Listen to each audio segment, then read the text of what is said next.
Hey guys, Jordan Belfort and welcome to Whiteboard Wednesday. And the topic for today is the inverse relationship between someone's action threshold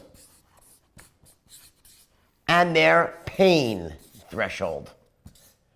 The inverse relationship between action threshold and pain threshold. What does that mean? Well, let me explain what each one of these is separately and show you how they interact with each other, and you can use them to close anyone who's closable.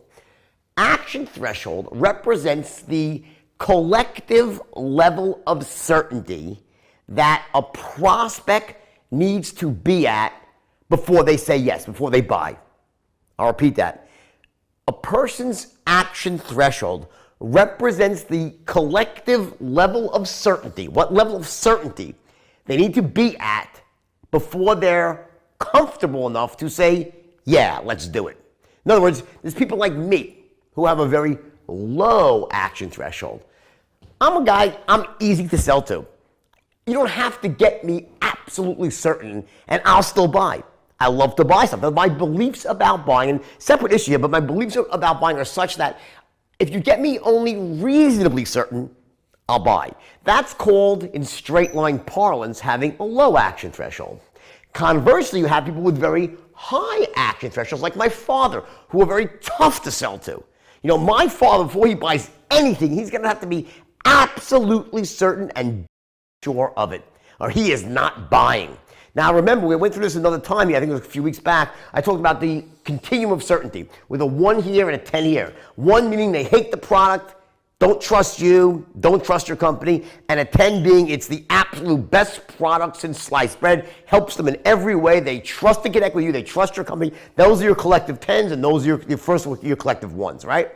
So the point is, someone like myself, you get me to a 7 here on this collective certainty scale, meaning about my product, about trusting me as a salesperson and the company I work for, right? Get me to a 7, I might buy. I'm a very easy person to sell to. My father has to be at a 10, 10, 10, and of it, or he is not buying anything. His beliefs are such he's got to be absolutely certain to make a decision, right? Now watch what happens.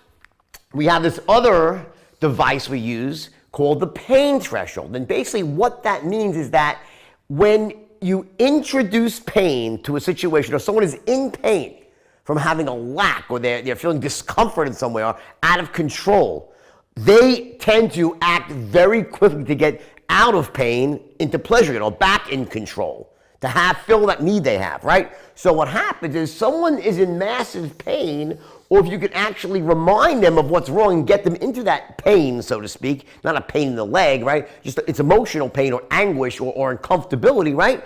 The impact this has is it actually lowers someone's action threshold. For example, I'll tell you a story about my father.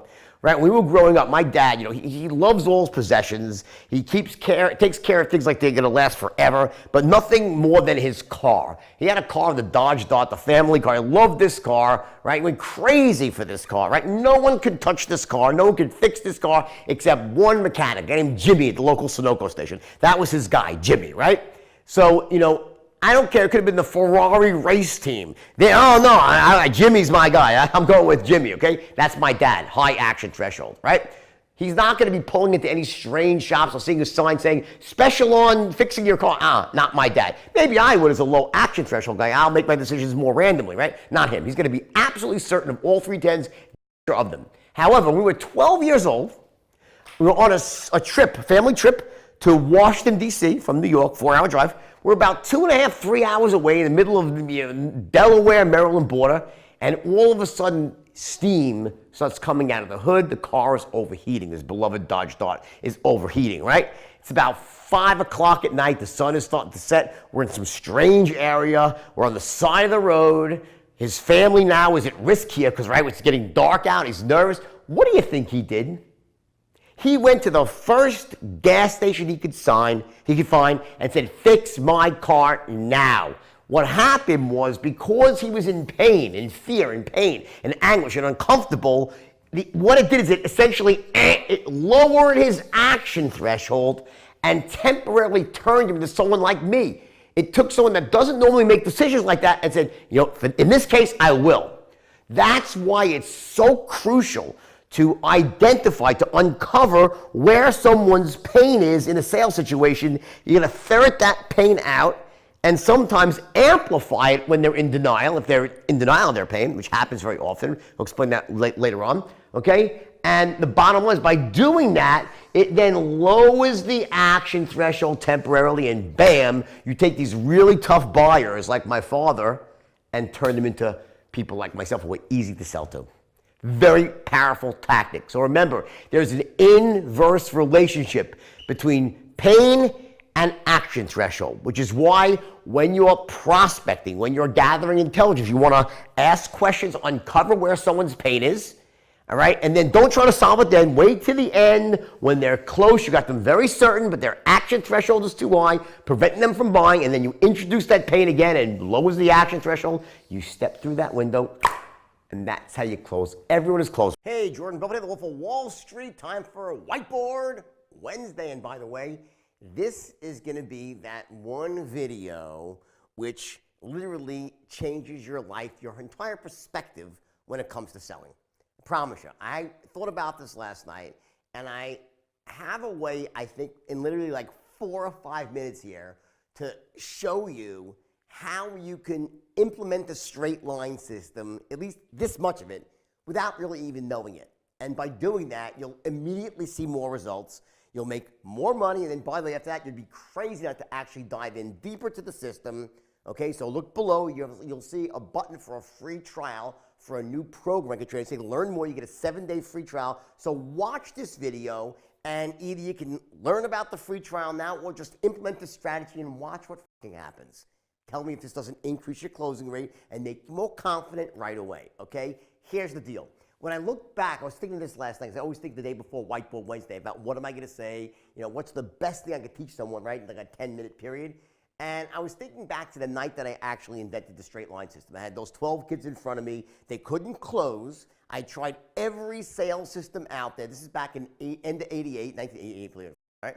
And I couldn't get them to close. And I was already considered one of the top sales trainers out there, naturally great at training, but there was something missing. And out of sheer frustration, I stumbled upon this new way of training salespeople that came to be known as straight line sales and persuasion. And it started with this one thought, that every sale is the same. Now, that's not the graph I'm going to show you in a second. I'm going to show you something that's been another 1 minute of pre-framing here, and then I'll get to what this strategy. So every sale the same was this concept I had that I said, you know, the reason, like for me, it was so easy to close people because, like, to me, every sale, like they were all going down the same path. I would take immediate control. I knew how to essentially handle the prospect and sort of guide them down this very narrow, not like this, but a narrow path, step by step, and accomplish certain key things that needed to be accomplished to close someone. If I could accomplish all those things at once, the people would buy. I was doing that the same way every single time. And when I said that word, you know, guys, I said, don't you get it? Every sale's the same. They're like, what? Every sale's not the same. They thought I was crazy. And then I drew that long, thin, straight line on the board for the first time. I put a big, thick X on either end. And the concept was that basically the perfect sale, like an objectionless close, a laydown, where everything you say, everything you do, the prospect is yes, yes, yes, yes. Oh, great, Jordan, yes. Oh, that sounds terrific. Oh, how much? Oh, here's my credit card. No objections. It was pre-sold before you entered the encounter. That's the perfect straight line sale. But what typically happens, what almost always happens, is that the prospects don't follow this perfect line. They tend to go off the line. They have questions. They have objections. They interrupt you. They have concerns. They have worries, right? They have pain points, whatever it might be, right? So you have here the prospect trying to take you off the line, you trying to take them on the line, and keep them on the line, moving forward towards the close, right? So I explained to the guys you have these healthy boundaries above and below the line. I said when you're in these boundaries, you're in control. Outside the boundaries, you're out of control, meaning here you're spiraling off to Pluto, or you're not good places to be for most of us at least, right? And in here, you're in control and doing two very important things. You're essentially gathering massive intelligence, identifying your prospects' needs, their values, their worries, their pain points, all the things you need to know, and of course their financial qualification, right? To make sure they can afford your product and need your product and have pain points, right? And you're doing that in a way that gets you into massive rapport. That was the basis of the straight line, and I use this word, this term called goal-oriented communication, meaning that the straight line system was communication that had a specific goal in mind, an endpoint, and that endpoint was to close the frickin' deal. So it gave people a context that a sale has a beginning and an end and an end point, and that's your goal to close the deal. Now here's this little hack I want to teach you right now that can allow you to use just this much of the straight line, and you'll see how easily you can use this to increase your close rate 30, 40%, like that. Now, what I'm going to attack here is one aspect of the sale that tends to trip people up, both newbies and experienced salespeople who have not done straight line training. And again, I implore you, look below, check out the free trial, because when you use this, you will see results like that. This stuff works, and you get to experience it for free. Okay, so here's the hack. When you get to the point when you are asking questions, so you say, so tell me, how long you've been in, let's use stocks or insurance. How long you've been in the stock market for? How long have you been investing for? Or how long you're looking for a car for, right? How long you've been in the market for a car? Whatever you're selling, doesn't matter, right? And the prospect starts to talk. So you ask a question. So watch, this is the perfect sale. The perfect sale is just, yes, you're presenting and you're processing, yes, yes. There's no questions and answers. That's on the line, you're on the line. You're presenting, you're not asking questions, you're presenting facts, benefits, and so forth, and your prospect is agreeing with you and saying, oh yeah, that sounds good, all the way to the close. That's being on the line. When you're off the line, inside these boundaries, you, are asking questions, and your prospect is answering. Your prospect is actually doing much more of the talking when you're inside these boundaries here. You're asking powerful questions in a certain order, they answer. What happens, though, is that when you ask a question, very often the prospect starts to answer the question the right way. They'll give you the real answer. How long you've been living in this area? Let's say you're looking at a real estate broker. So how long have you been in the market for a house? I say, oh, I'm looking for maybe 2 or 3 years now, and I used to be living in another area, and all of a sudden they start talking about something that is completely unrelated. And within 20 seconds, they're off on about a fishing trip they took in Mexico and a sailfish and all this, right? That's what happens all the time in selling. Mark my words. Just watch it happen. You ask a question, they start off giving you a good answer, and then somehow they start to spiral off out of control, and they go off to Pluto. Now, that's okay. That happens. The mistake that salespeople who haven't been trained correctly, the mistake they make is that rather than stopping them and bringing them back to the point in the sale where they started, you have to stop them. Rather than doing that, they jump right into the nightmare. Oh, the water's warm. They jump in. They'll say, oh, my God, you like fishing? I love fishing. I went sailing. And next thing you know, they're spending 10 to 15 minutes talking about fishing or boating or God knows, bowling. Who knows what the hell it is, but they're talking about things that are not germane to the sale. This is the the one mistake, because when you do that, it immediately tips your hand that you're not an expert in your field. Experts don't do that. They don't waste time. They don't ramble. They have directed conversations that are pertinent to the task at hand or to the goal in mind, which is to close a deal. Now, obviously, what you can't do is you can't ask someone a question and listen to the answer, and as they start giving you a good answer, then they start spiraling off, and oh yeah, I went on this fishing trip once. You're like, whoa, stop. Well, listen, buddy, I'm a straight line expert. You don't ramble on my watch, buddy. No going off the Pluto here. Time is money. I'm busy. And you say, stop, answer my question. If you do that, you're done. You've broken rapport. You can't close anybody. You can't do that. So the mistake that people make is, number one, they tend to jump in and go off to Pluto. They take the person on a ride there and do a few orbits around Pluto. Or if they try to say, whoa, whoa, whoa, I can't do that. No, no, I don't talk. I'm not rambling. I'm an expert. I'm too busy. And they don't actually, they'll try to bring the person back to the conversation. They break rapport and the sales go over. The hack I want to show you, this little, and I hate the word hack, but it's just like a little thing that you can use. There's a little system here, right? A little within the system is that when someone starts to ramble, here's what I want you to do.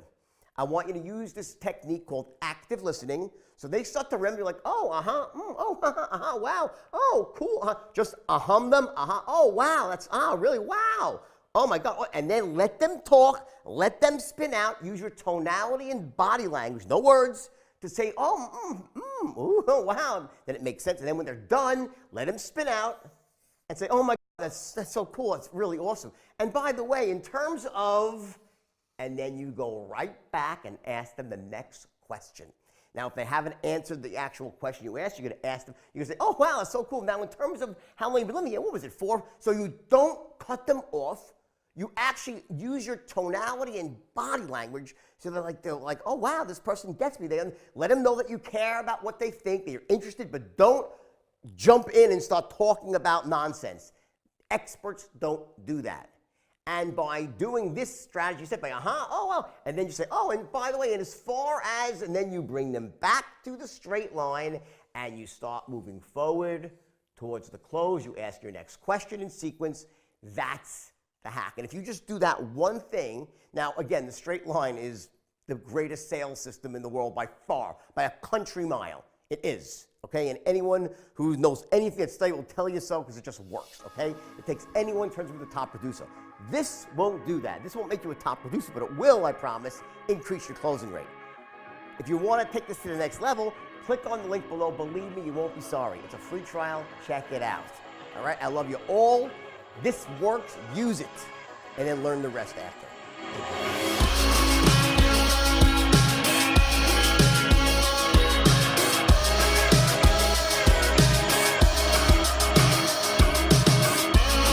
Hey guys, Jordan Belfort here, and it's Whiteboard Wednesday, and I have laryngitis here, so I'm gonna push through. Originally, I was gonna give you guys a tape, but said, you know what, let me power through this and get it done. So the topic I wanna cover today, which I'm also gonna cover in more detail on Saturday's online live training, which I do every Saturday morning at 11 a.m. Pacific time, right? But the topic is the cycle of beliefs.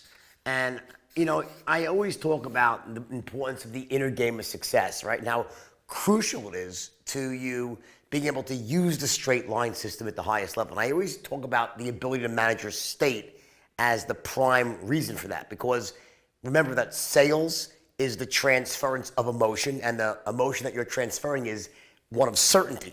And that certainty comes from you, your ability to trigger a peak state of certainty. So if you don't have yourself in a state of certainty, how can you transfer it to someone else, right? That's why state management, which is part of the inner game of success, is so crucial. But another aspect of the inner game of success is your belief systems.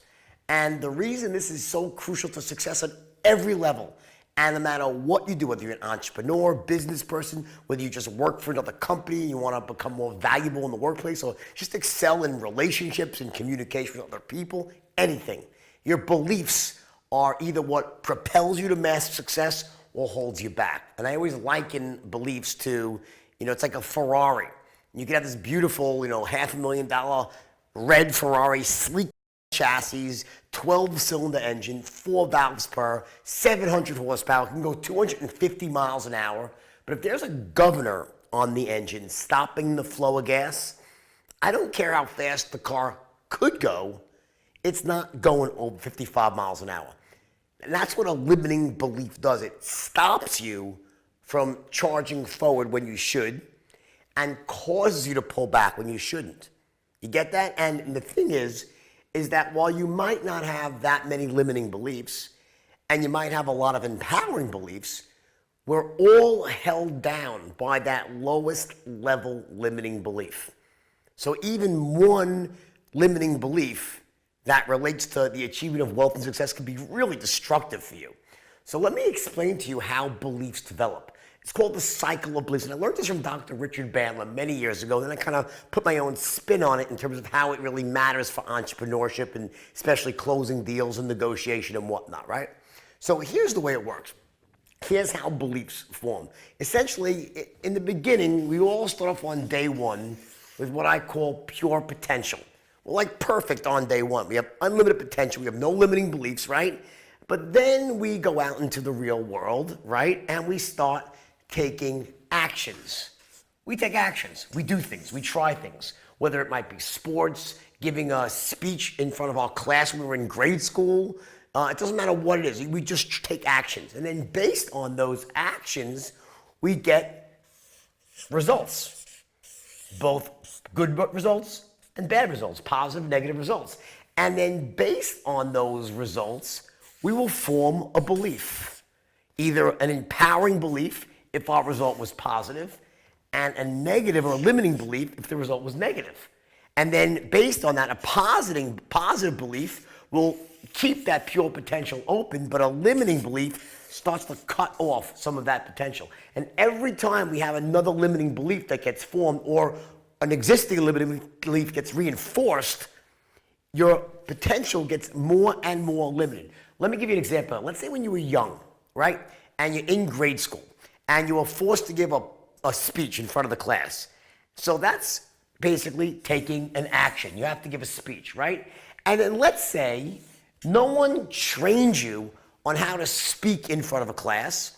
You didn't spend a lot of time preparing for it because you were probably lazy when you were young, right? Like I was, right? And let's just say that you went out there and you got a terrible result. People were yawning, they were laughing at you, you felt terrible inside. That belief that you form is one that I'm not good at public speaking. I'm shy. I'm not good at communicating. And what that belief does, it will sit, even though, by the way, it's not true. It's simply because you didn't prepare and were never trained. But what that result does is it causes you to form belief, and that belief now cuts off your potential because next time you go out to take the same action again, you're going to be nervous. And typically we don't try to practice at things we're not good at. Most of us will say, I'll shy away. I don't want to do that. It didn't feel good. So next time we try the same thing, what happens? We take the same action, we get an even worse result, and the belief gets reinforced, and the cycle continues and continues and continues. And you see how destructive it is. Before you get to this point very quickly where you say, you know what? I am not good at public speaking. In fact, I hate selling. I'm not good at speaking to people. I'm shy. All because the first time you took an action in that direction, you got a negative result. Now, let's look at the opposite. Let's say you're like me and you were blessed with a natural ability to communicate, which is true, you have a natural ability.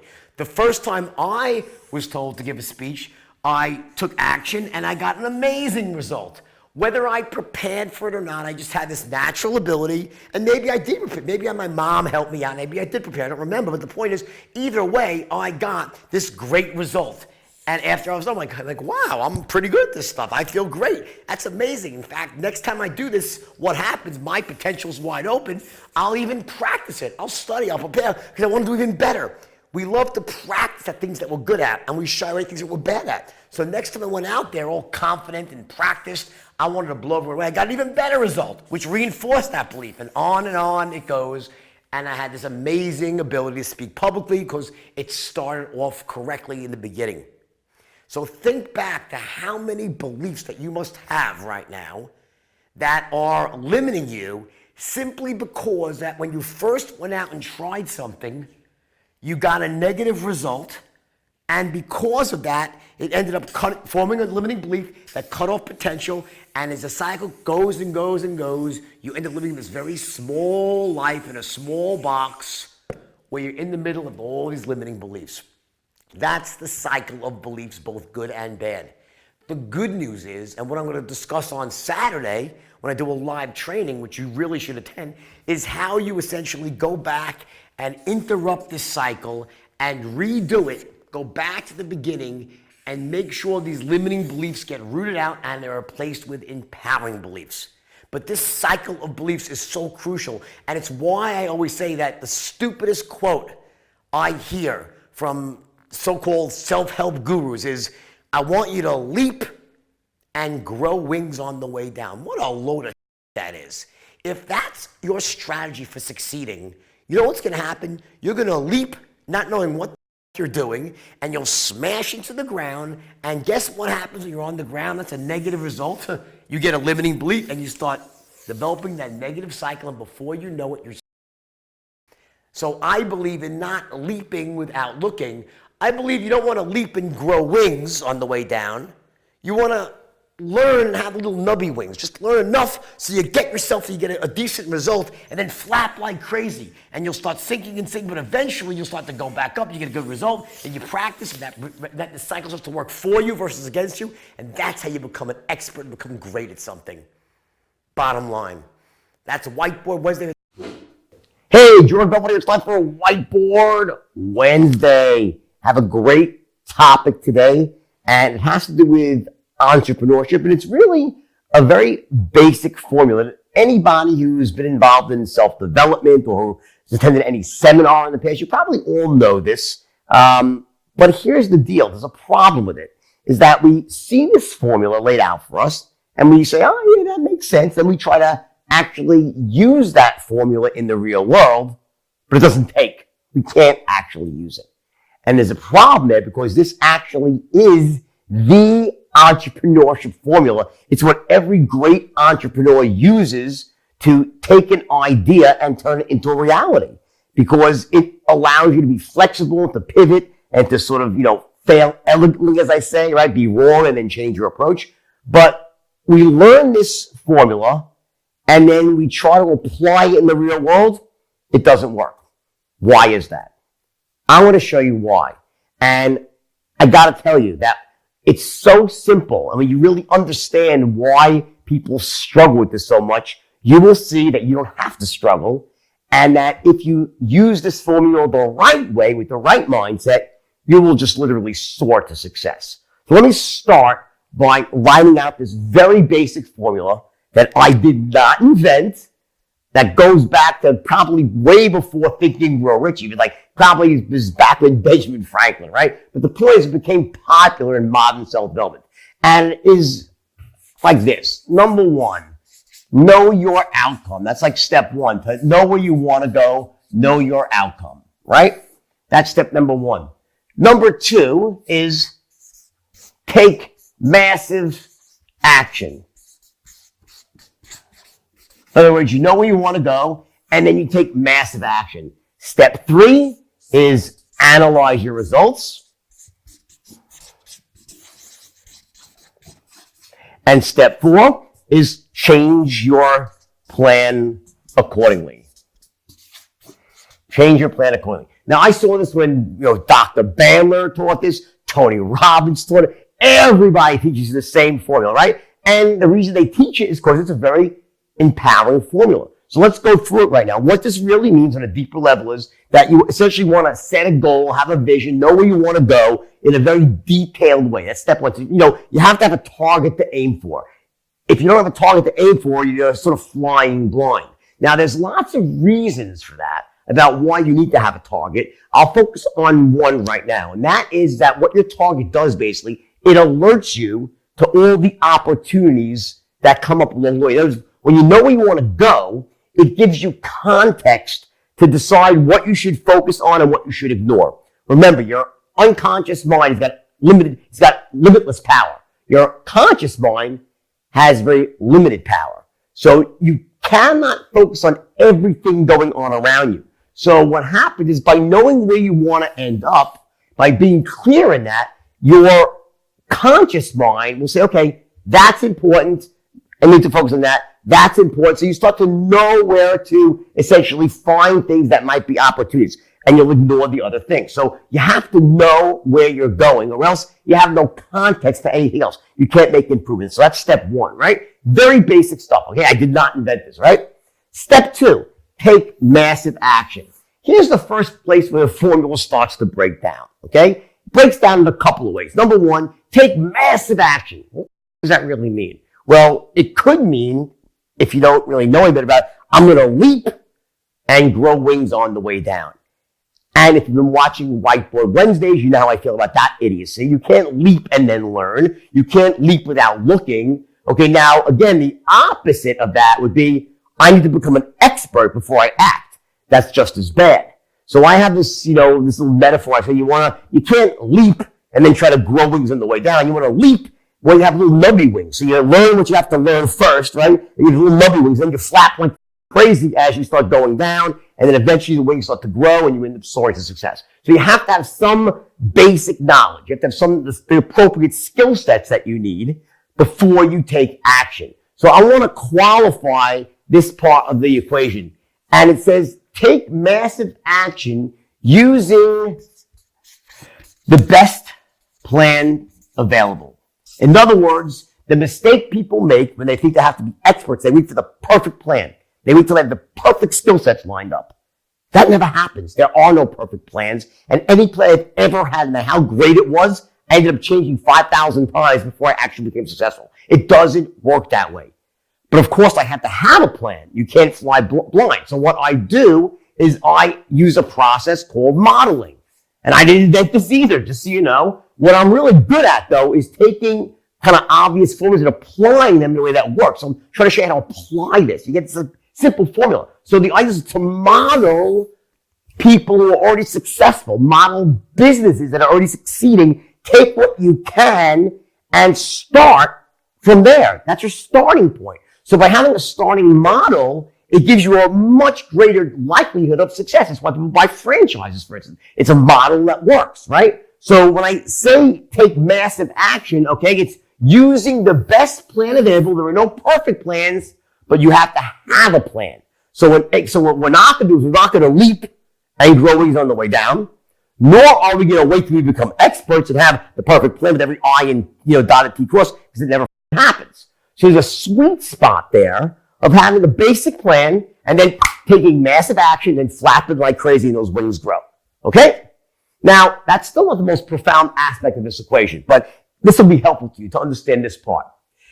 The next spot, this is where things really get up. Okay?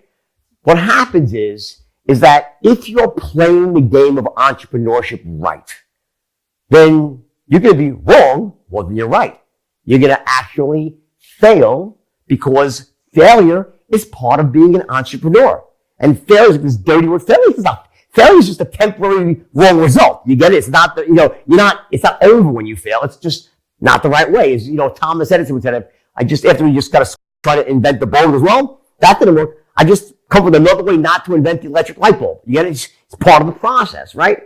But here's what happens. You know your outcome. You take massive action with the best plan available, right? You now stop and analyze the results, but typically the results are going to suck in the beginning or not be that good. It's just what happens to all of us, basically, right?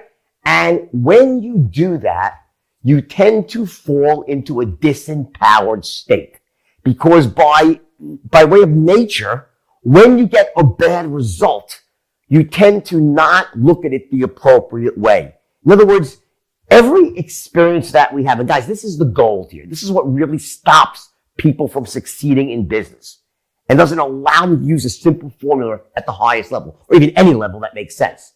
So what happens is that when you have a result that sucks and you're not making money and you're working really hard and you're really frustrated, what state do you typically fall into? You fall into a state of fear, negativity, overwhelm.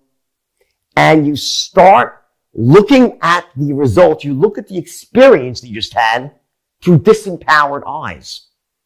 See, any experience is neither good nor bad, it's just an experience until we apply meanings to those experiences using our belief systems and language. So something happens and, okay, that happened, and well, what does that mean? Well, to apply meaning to the experience, to apply meaning to a failure, okay, I just went out there, I designed some new Facebook ads, and I got some opt-ins, and I went to call the people back, and no one bought from me.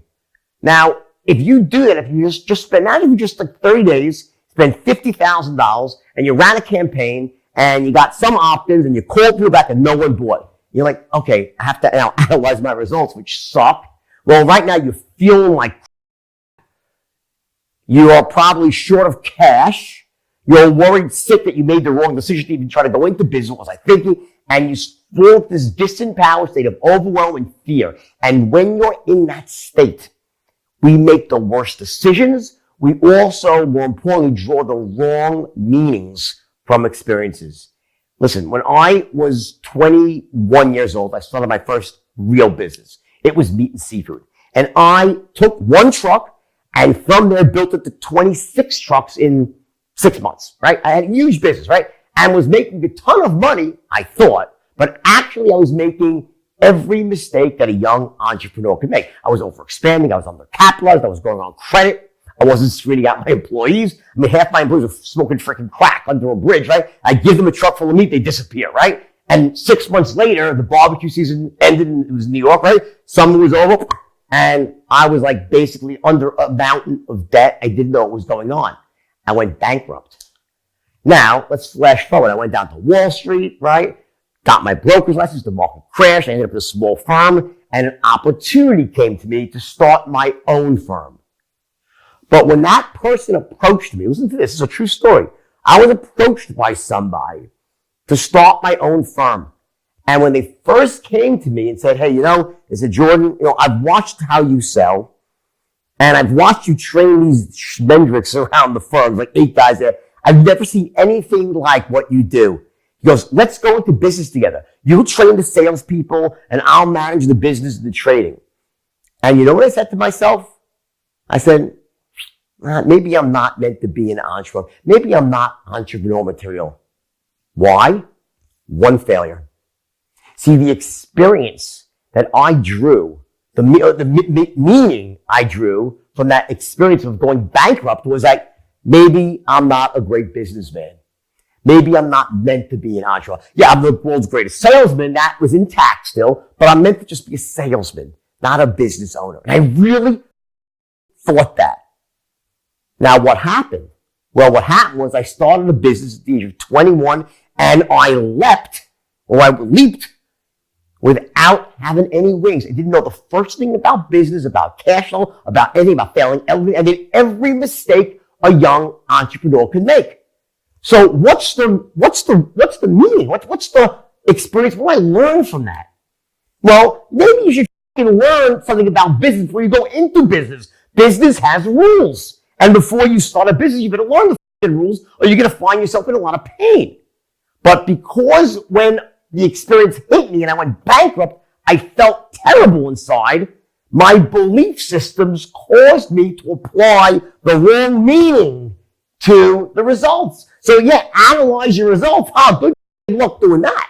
Because when you really need to be in your most positive state, ironclad positive state of clarity, certainty, confidence, courage, when you're analyzing negative results and you have to say, you know what? Okay, it didn't work out. What do I do differently? If you're in a negative state, all you'll say is, it was my fault. I wasn't meant for this. Let me just play it safe. Let me stop playing defense and not offense. You get it? The reason this doesn't work in the real world is because people end up trying to analyze their results from a disempowered perspective. Rare indeed is the person who is like myself or like many other successful entrepreneurs, and there's many out there, right, who have the ability to just trigger a state and overcome that. So what happened? Watch. So yes, I felt like that, but I broke through that and I started my own firm. I was able to overcome the limiting belief that maybe I'm not meant to be a businessman. Most people don't do that. They get stuck in that cycle of limiting beliefs, or maybe I'm meant to do this, so they act with less certainty, and their results are even worse. The cycle works against them. Remember that cycle of beliefs from a few weeks ago from Whiteboard Wednesday? That's what happens. So I can't emphasize enough that this formula of know your outcome, take action, analyze results, and then change your plan accordingly, this can only occur in earnest when you do this from an empowered state. Make sure that when you're analyzing your results, that not only are you empowered, but get the advice of an independent person, not a dream stopper, but a mentor, someone who knows, has experience, that cares about you. You gotta do this correctly, because without this one step here done right, you'll draw the wrong meaning to the experience and you'll change your results in the exact opposite way. You'll change your approach in the exact opposite way that you should. And the whole formula breaks down just like that. That's why it's so difficult for people to attend a seminar and use this in any way that matters. It almost disempowers them. They try to do this and they end up doing the wrong thing and the whole thing breaks down. I promise you this. If you follow this formula the way I say to do it, meaning taking massive action using the best plan available and the nubby wings, that whole thing, right? And then you analyze your results from an empowered perspective and with a mentor who cares about you, you can then run this as many times as necessary. And I promise you, if you've identified your outcome and you're using that bifurcating focus I speak about where you're scanning the horizon for opportunities, right? You will use this and become successful. Bottom line.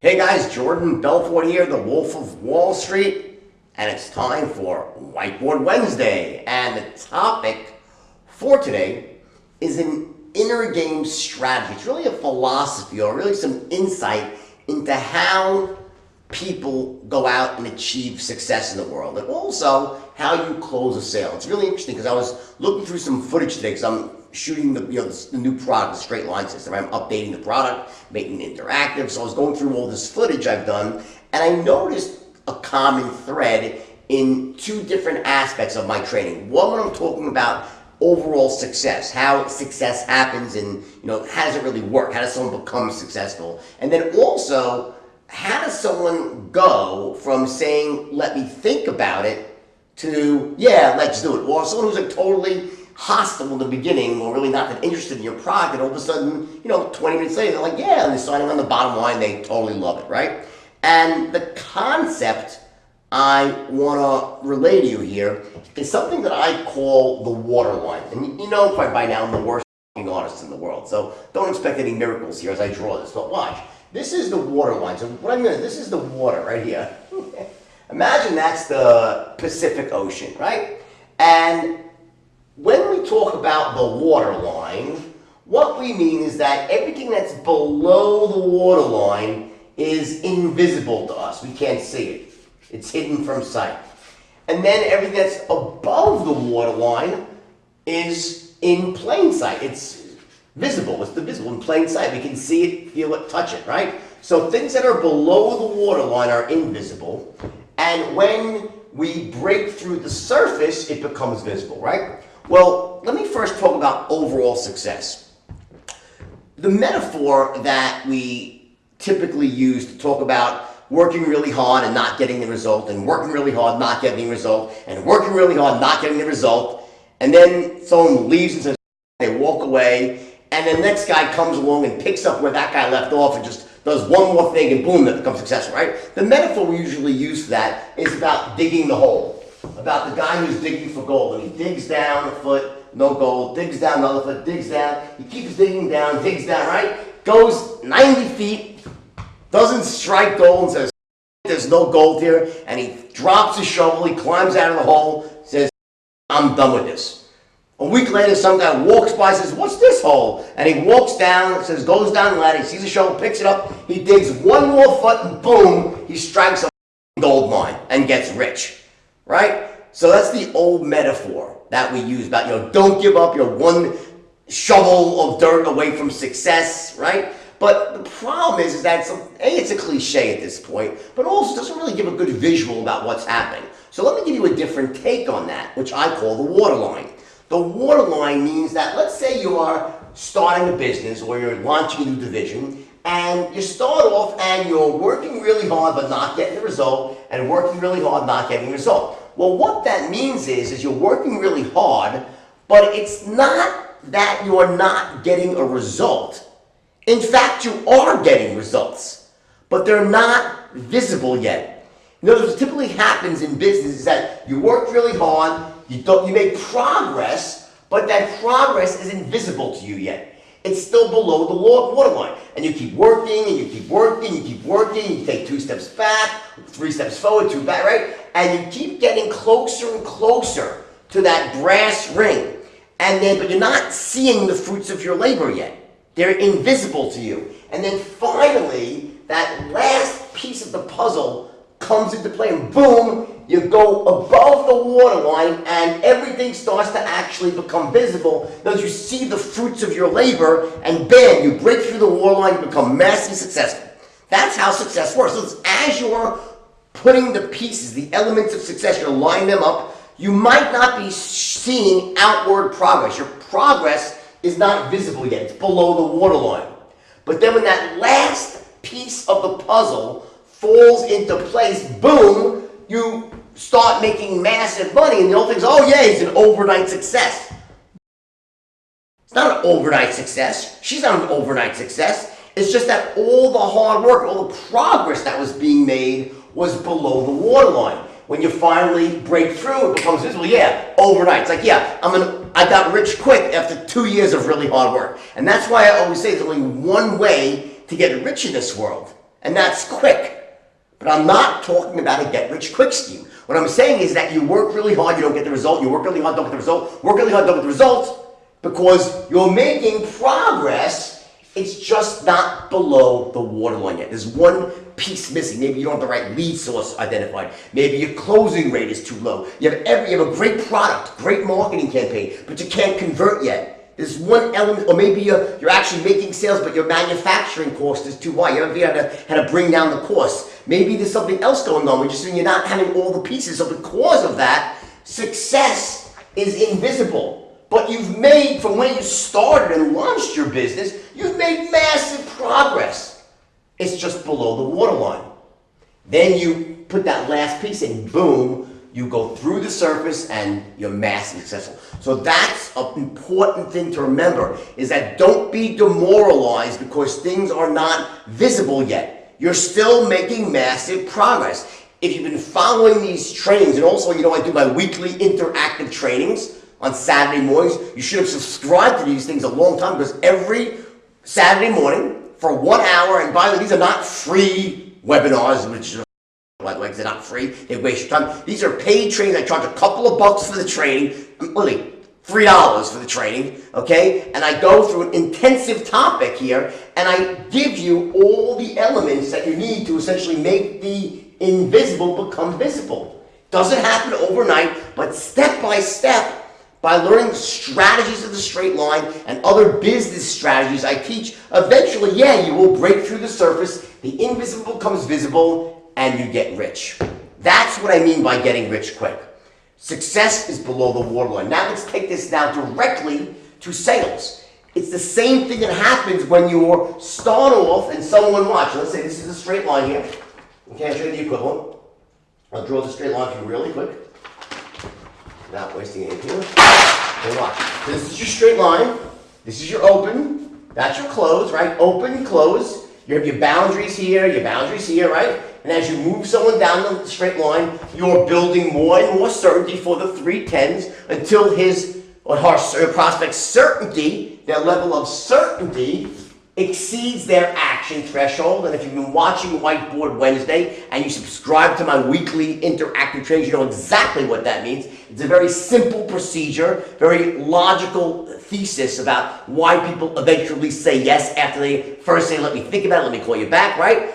So what happens is when you start off, someone is way below the waterline. And then as you make them more and more certain, they start to climb up and get more certain. They're still not saying yes yet because they're below the waterline. And then finally, when you have enough certainty, when the level of certainty has exceeded their action threshold, which is that, by definition, the collective level of certainty someone needs to be at before they feel comfortable enough to say yes, right? At that point, and this is elementary for people that understand the system, right? At that point, bam, they break through the waterline and they buy. What the waterline represents and why it's so important.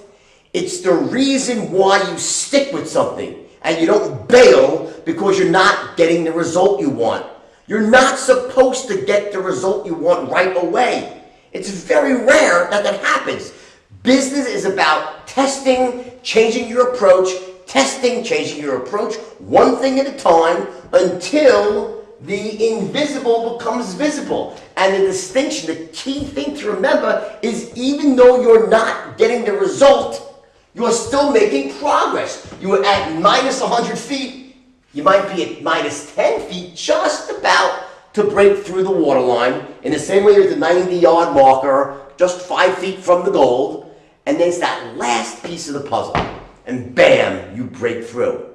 Now, again, this whole concept of the water line, everything else, it breaks down and doesn't work in the absence of not having the right strategies. You must have the right strategies, okay? So it's important. That's why when I do my trainings, so these are short trainings to put ideas in your mind for each week to make sure that you stay focused, but every Saturday morning, I do an intensive training and I make sure I impart a strategy on you that really is going to show you how to go about making that progress. Now, what I'm not saying, though, is that if I give you a strategy, you implement it, and you get nasty results that day. Maybe you will, maybe you won't. It's a series of strategies on top of strategies, building blocks, and with each one, remember, you invest in yourself. That's why I always laugh. Like people say, oh, I'd rather, it's not free. No, it's not free. You know what? It's an investment of $3 to get trained. I could charge $300. I charge a lot more than that when I do it in person. This is in the privacy of your own home. We're even a video back and forth, okay? So the point is that you must have the right strategies that you're implementing, or else you'll never break through the surface. You're wasting your time. Then you might as well drop the shovel and walk away because you're never going to get to the gold. So it's not just about hard work, and it's not just about strategy. It's about hard work, the right strategies, and an understanding of what it really takes, of how it really happens, so that even when you're not getting the result that you want, you still feel good about things. I'm telling you, I never get dejected, or I never get down on myself when my business is not going as well as I'd like. The only time I get down on myself is when I feel like I don't know what I need to know. There's some strategy, I just don't know it, and I will quickly learn it. If something I don't know, I will learn it or hire someone who knows it. I will not waste my time in trying to dig or swim through the surface and not know how to swim. So in that sense, look at it like I'm giving you swimming lessons each week. Okay, so it's the best investment you can make in yourself. Grow yourself. And if it's not me, then just choose someone else. But don't do the same thing again and again. That's that definition of insanity. The same result, you're expecting a different result, and you're not learning, changing, and growing. You've got to grow yourself, and the money follows. This concept of the waterline gives you the emotional fortitude to know that even if you haven't gotten the result you want, it's right around the corner, so long as you are learning and growing yourself on a consistent basis. That's the bottom line. So again, we have our intensive weekly training coming up on Saturday morning. Hey, Jordan Belfort here, and it's time for Whiteboard Wednesday. And today's topic is really one of the most important overarching concepts that I teach. By the way, it hurt me to lift my arm. I have to get shoulder surgery. I tore my rotator cuff for the 4th time. So I'm going back and forth. Should I get it fixed or just get a shoulder replacement? I don't know. Probably take a poll here. Who thinks you get just a replacement? 4 surgeries deep here, right? And I got to do it again. So anyway, so if I'm like lifting my arm like this, you'll know what's going on here. Anyway, so this is one of the most, it's definitely the most important overarching concept for success that I teach. And it's really how I have been able to become extremely successful in my life, come back from failure. And it's also explained why I made some mistakes in my life, why I went off course ethically, but it really explains how you can look at any person and analyze what skills they have, what skills they lack, what they know, what they don't know, how they think, what their beliefs are, and why that essentially the package lands them in a certain spot on the economic scale. This actually directly predicts where you end up, not at any moment, but ultimately over any 3 to 5 year period, where you end up financially and how you feel about that as well. So let's go through it right now. And what this is basically, it's a concept of how success works. And basically we live in a world of duality, right? There's 2 sides to every coin. You have up, so you have down. You have yes, so you have no. You have start, you have stop. Worst handwriting ever, right? 1, 0. There's a negative, there's a positive. That's how we live in this world, right? It's just a physical law, right? So why would success be any different? There's got to be 2 worlds or 2 sides to success. And in fact, there is. Let me tell you exactly what they are. In order to really achieve success, I'm going to actually get a new piece of paper here because this needs full. white paper here, right? In order to succeed in anything, really to manifest success. We talk about, how do you take something, an idea in your head, and essentially make it real in the world? How do you manifest success?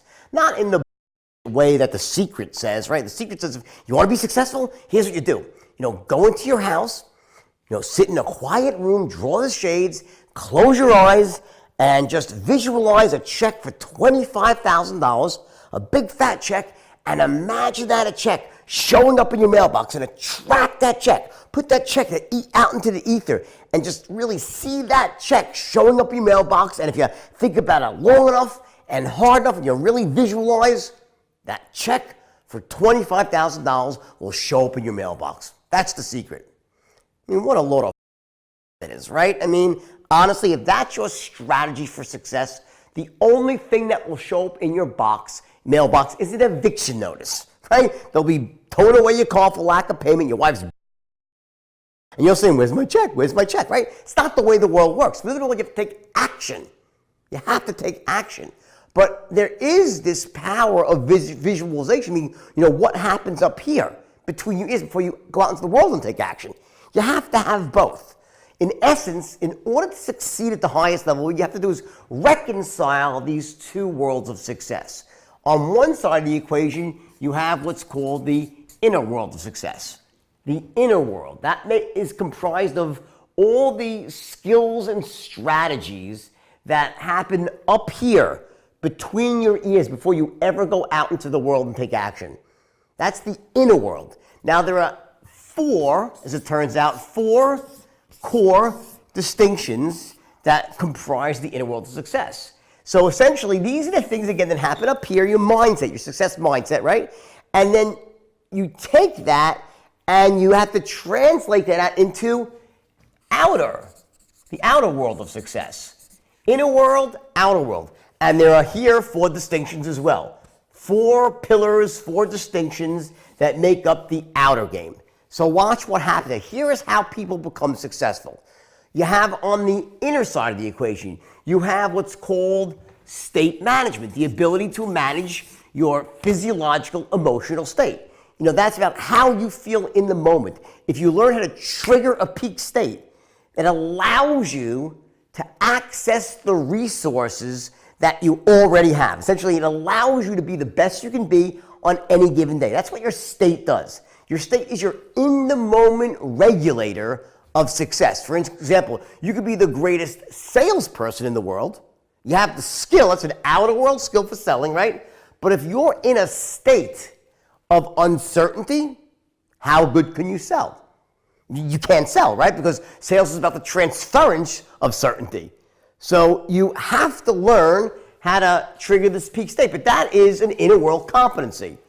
Next, you have your belief systems, your beliefs about success, your beliefs about taking action. And again, there are certain belief sets that lead to massive success. We call those empowering beliefs. And then we have other belief systems called limiting beliefs, which keep us thinking very small, make us feel alone, keeps us inside a little box, and they lead to massive poverty and failure. So you have empowering states, disempowering states. Empowering states, certainty, clarity, confidence, courage. Disempowering states, uncertainty, overwhelm, fear. You get it? They're the opposite. So you have two sides to the coin always. Beliefs, empowering, disempowering. Then you have, next is called your ability to have what's called vision focus. Vision focus, and you hear me talk a lot about vision, creating a fully integrated vision for your future, and then identifying your why, which is why it matters to you, right? But the other aspect of this is learning how to, or training yourself to how to focus on this vision. In other words, your vision doesn't matter if you end up getting distracted by all the problems, so-called problems and challenges and obstacles that come up along the way. You have to learn how to keep your eyes laser guided on your vision, but also scanning the horizon for opportunities that come up along the way.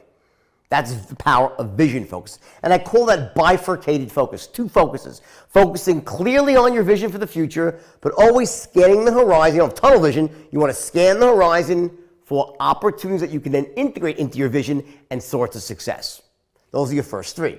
Next, you have what's called your standards. And your standards are like your personal standards for wealth, success, for money. And then you have standards for your body, for your spirituality. We're here to talk about money and success, right? So your standard represents your thermostat, your long-term indicator of where you feel comfortable. It's almost like the opposite of state. Your state's in the moment, short-term. If I'm in the right state, I can use the resources I have to succeed. But your standard is more of a long-term. It shows you where you're going to end up. Like if your standard for success, I got financial, I got to make $1 million a year. Guess what? That's what you'll make. If your standard is $50,000 a year, that's what you'll make also, because you end up getting to that level and stopping. Once you hit your standard, it represents the place where you feel comfortable. So you slow down, you back off. If you drop below that, you'll speed up, work harder, and go back up to your standard. So these 4 elements, state management, belief systems, vision focus, and standards comprise the inner world of success. And then that's what happens up here. You have an idea, you focus on it, your beliefs support it, and so forth. You can actually see because you're in the right states, right? You have a high standard. That takes you to the outer world where you have essentially number 1, the rules and strategies of business and entrepreneurship. In other words, a business has rules. You can't go into business and not know the rules of entrepreneurship because you're going to get you're going to feel massive pain. Now, I divide this up into 2 distinct categories. On one side of the equation, I have what's called learning how to fail elegantly. Meaning, how do you go into business and be wrong?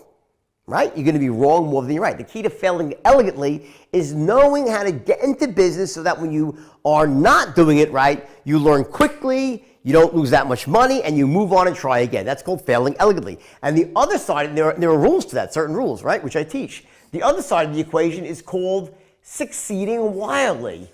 Meaning, what do you do when it's right? You test an idea, a new business, and it's working even better than you thought. How do you take a small business and turn it into a big business? How do you take a big business and make it into a massive multinational? Very different rules for this and this. Failing elegantly is one set of rules, succeeding wildly another. But you have to know the rules of business to go into business, or you're going to get your head handed to you, bottom line, okay? Next, you have what's called marketing. And marketing is the process by which you identify who your best buyers are, and then bring them into your sales funnel.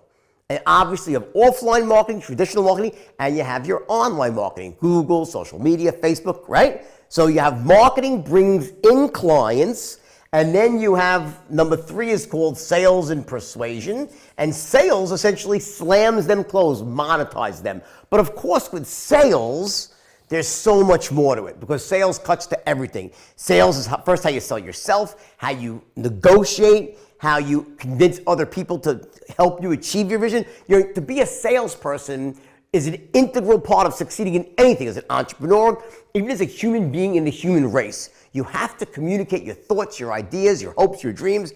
Sales is the ticket, right? Now, it's not the only thing you need to know, but it's crucial, okay? And then lastly, the last distinction is called MSIs, multiple streams of income. And that's part of a formula for major wealth. What do you do with your money once you make it? How do you take a little bit of money and put that to work for you to make even more money?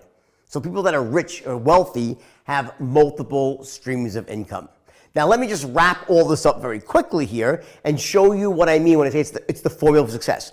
Imagine a woman, right?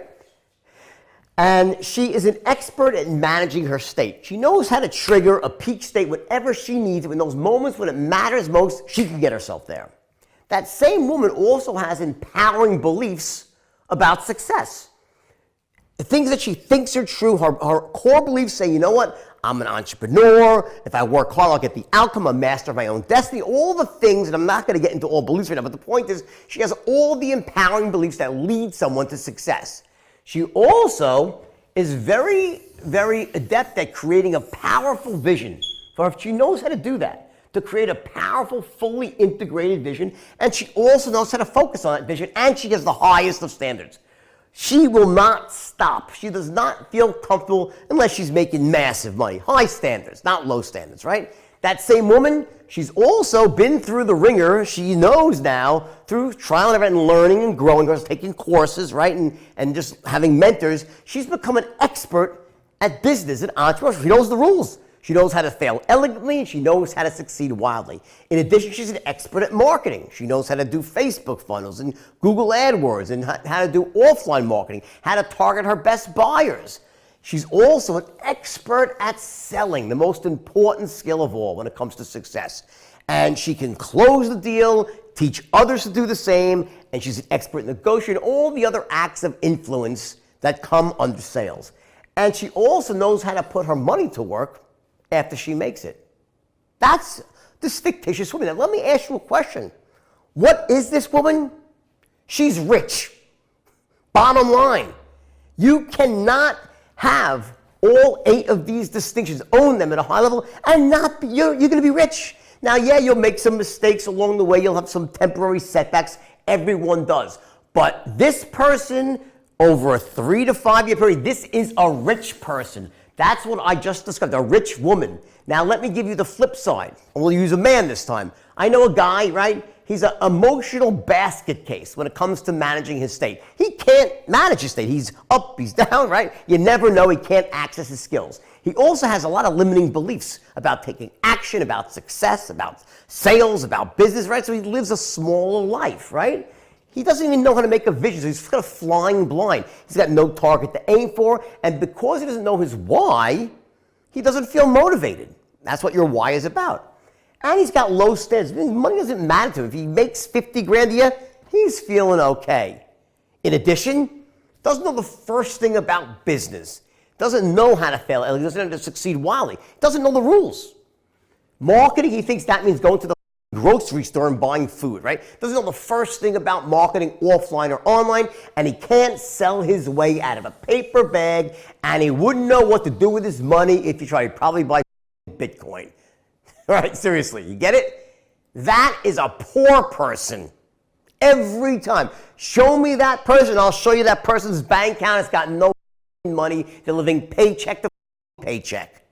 The woman has got massive wealth and success under her belt. She's got multiple streams of income, and she's living a big life. The man is in the muck and mire of mediocrity and averagism and is living a life of poverty.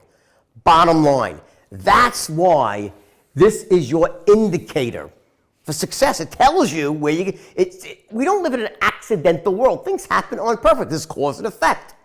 You learn these skills, you succeed. Shame on you for trying to go out there and succeed not knowing the rules of success.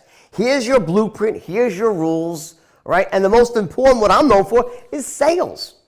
Okay, so again, that's why I have a new program, and I'm actually giving a free trial now, by the way, for 1 week, so you should really check it out. So check out this new program I created, which is it's a weekly sales intensive, where I teach the straight line for 1 hour per week. And I decided to price it in the ridiculously low level. It's ready for this. I charge $9.95 a month. So check it out. There's also a 1 week free trial right now, because when you see what I offer, there's so many other benefits, you're going to be blown away. All right. Anyway, love you all. I'll see you next week at Whiteboard Wednesday. Check out the free trial for this new program I have, because it's awesome. I promise you, you won't be sorry. Take advantage of the free trial before it ends, which is very soon.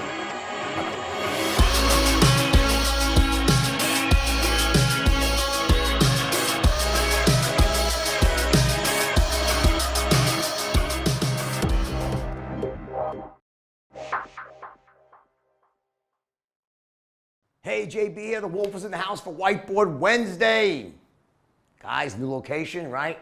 Whole long story. Don't want to get into it, but here I am in a new location. I'll tell you another time. But I got a great topic today. So I've been thinking, sometimes there are some things that I take for granted because I've been doing them for so many years. Not that I'm so old, but got a lot of years behind me in business, right? So there are certain basic things that have allowed me to take any business I have and scale it, right? And that's a big deal. But I think I've passed some of that basic stuff over and I've really shared it with you of, when is it time to scale? How do you scale? And most importantly, do you scale in a straight line Or is there some sort of strategy where you go up, you go back a bit, right? Well, that's what this is about here, right? So here's the deal.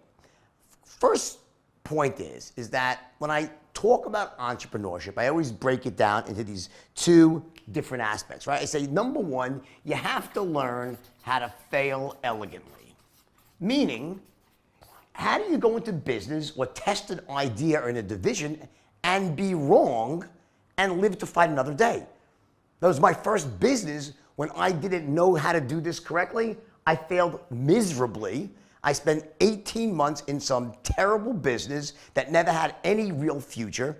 I lost all my money. I almost created, well, for a time, I did create some limiting beliefs about my own ability to be an effective business person, right? Now, I overcame those beliefs and started again. But the point is, I didn't understand that when you go into business, there are certain basic fundamental rules that you have to follow, and every time you disobey them, like the fate, okay? He doesn't mess around, right? So you can't tempt the God of fate. For example, when you start a business, here's how you tempt the fate God, and you're so certain that your idea is so great, so perfect, so you just get the beautiful office, you hire all the employees, you even hire the customer service people, because when the incoming calls come in, you want to make sure you have good customer service, right? I've actually made that mistake, right? Hire like 8 people and let's go, and no one calls because the marketing's not right. The positioning is off. So when you are going into business, there's this overarching principle of lean and mean. Anytime you can do something and test it, keeping low overhead, very few employees, outsourcing, even if it means paying a lot more for something than you normally would have to when you scale. In other words, if you're faced with a decision, say, okay, I can, test my idea and do it in a way where, let's say I'm gonna have maybe 0 margin. I'm not gonna make any money. I could sell something for $100 and the way I have to do it's going to cost me $100 to make, but by doing that I have to have no inventory. I can have other people manufacture. I can lay off all the risk on other people and have cash preserved, because cash is king in a small business, right? And then it'll allow me to test the idea, get my read. Is it working? Is it not? Well, guess what? If it's working, what do I do next? Now, okay, great, it's working. Let me try to find out more about how big the market is, what price point is the most effective, right? Once I have my real intelligence, know I'm onto something, then I start switching off into the succeeding wildly category, which means now I start running the business in a way that actually is designed to make money, to get the lowest price for the goods I'm making, manufacture, right? To outsource when I shouldn't and not outsource when I shouldn't. So I make very different decisions once I'm certain that what I have is actually working, versus just saying, I know it's so great, I promise you guys. I mean, the minute I say guys is gender neutral, no matter how great you think your idea is, unless you get just real lucky, and I've gotten lucky sometimes, it just works. It usually takes 4 or 5 little pivots or nips or tucks until you get it dead on right. And the idea is that when you're going through that process, you want to have things like low overhead. So that's low overhead, right? You want to have maximum cash flow, meaning do not say, oh, I could get 80% margins, but I could buy 10,000 of these things, and you'll have a huge warehouse full of things that no one freaking ends up wanting, and you're screwed. So please be very disciplined and don't tempt the fate God, meaning I'm so great, it's so awesome that it's just gonna work out, because he will not let it work out.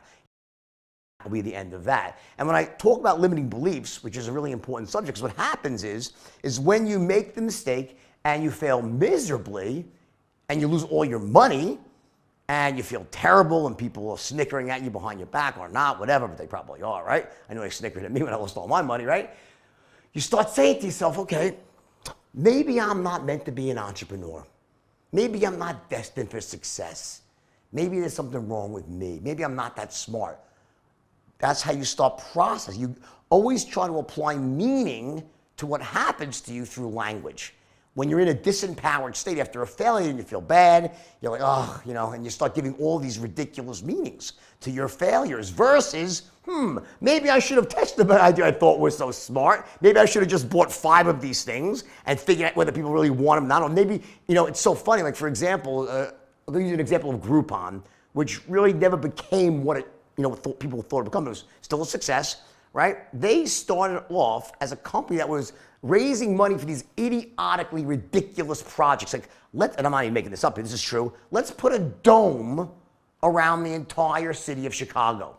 And let's see if we can't raise money for that. That's how they started. They were funding these crazy, ridiculous dream projects and getting no traction. No one really cared. But they had that edge there that a certain number of people had to sort of opt in before it would go effective so people would tell their friends. There was a viral aspect to it, right? Didn't work. Well, somewhere, I think we had to add a year and a half or two, by sheer, by force, the guy had to, I forgot his name, he said, what, we can't pay the bills. Let me just go to a local nail salon and see if we can't apply the same thing and maybe get someone to go to the nail salon. They try and boom, it takes off like a rocket ship, and they realize that, wait a second, we applied that principle, though, to these small little retail outlets. We can bring in mass and so on and so forth, right? Now, they were lucky because they had people financing them. They lived to fight another day. Most people that were trying to, build domes around Chicago probably went broke before they ever got to the truth of the idea. My point is this. When you go into business, you want to be very, very conservative on how you spend money, on how you actually go out and test your ideas. Everything is designed to maximize cash in hand, maximize cash flow, minimize risk. Whenever you can, you want to use OPM, other people's money. Another secret I did not know when I was 21 that I learned a lot about when I was 23, right? So all those mistakes that I made when I was in my very early 20s, when I got to my kind of early 20s, but I knew what not to do. I didn't go out. Hey, here's another classic one. I'm going to embarrass myself here because you're going to laugh at this. But when we started this ridiculous meat and seafood business, we went to some accountant. It just so happened he was like a Jewish kosher accountant. The guy didn't know as much about the meat business as Santa Claus, basically, right? So we tell him our idea, and he goes, goes, you know what, guys? I think you guys are going to be rich. My partner, we're like, we're going to be rich? We didn't need write-offs. Let's get champagne. I'm not even kidding. We actually started looking for write-offs before we sold the first box of meat. Because I saw it in a movie or something. You get it? In other words, the idea is that when you first get started, you got to be ultra conservative. Conserve your cash. Test your ideas. Use other people's money. And also don't get emotionally attached to ideas. Don't say, I have to make it right. I had a friend of mine who did this, by the way. I left the meat business. He stayed an extra year in the business because he was emotionally attached. Couldn't move on. Cost him probably $50 million or more than that because he would have been my partner, a whole long story. But the point is be unemotional about it, test your ideas small, conserve your cash, and then when you hit on things and something is getting traction, that's when you sort of flip the switch now, and there's a completely different set of guiding principles about how do you grow? How do you delegate authority effectively? How do you systemize? Because you can't just delegate authority. It's the biggest mistake entrepreneurs make that are young. They say, I got to delegate authority. And they delegate and they get destroyed. And they're like, that doesn't work. And they become these micromanagers where they go in the opposite direction because they didn't delegate correctly in the first place. You can't just delegate. First you have to optimize, then you systemize, then you delegate. You can't delegate an inefficient system unless you get really lucky and the person that you delegate to is just like a wizard, right? Or else the whole thing gets screwed up. And then you find yourself in this point, you're in your early 30s, whatever, just arbitrary age there, you've been in business for, you're like, I'm making a lot of money, I do everything myself.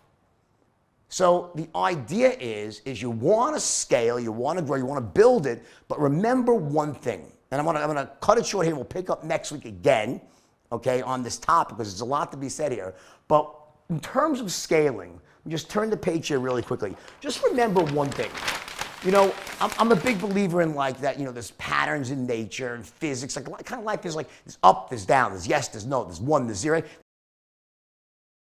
That's just the way the world is. Well, in the same way, is the same way that anytime you see a graph of anything that goes up, have you ever seen anything go up like this? Doesn't, in the real world, doesn't happen. Even the most robust stock, it goes, it goes like that. There's always pullbacks, there's backing and filling, building bases in the middle, right? So just remember that if you want to think big and grow, you should. I believe in that. There's no other way, right? You got to think big.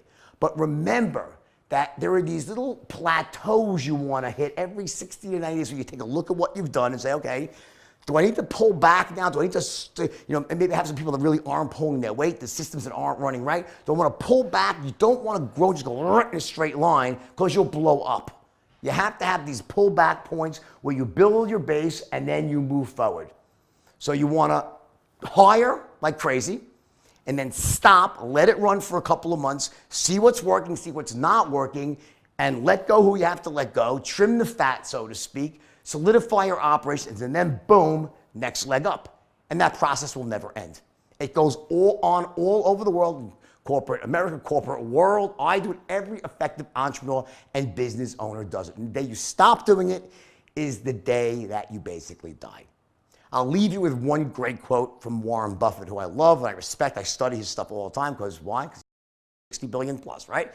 Warren Buffett always says in terms of when he looks to buy a business, he says, when I buy a business, I want to make sure that the systems that they have in place are so airtight, so easy to use that even a moron could use them. Because sooner or later, one will. Think about that as you grow your business. You have to be systemized, you have to be optimized, and you have to delegate. But remember, as you grow, you have to expect that the people you eventually hire is going to be some weak links along the way. Your goal as a CEO is to make your systems, your operations so strong that even the weaker people can thrive or at least not hurt you.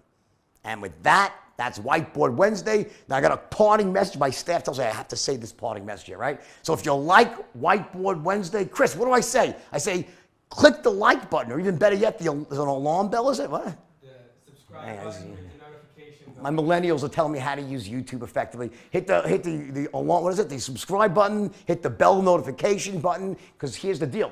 It'll take you right to the next episode now. You can see another one, and you can get it before your friends get it. And you want to do that because it's awesome. I love you all, and we'll talk again very soon.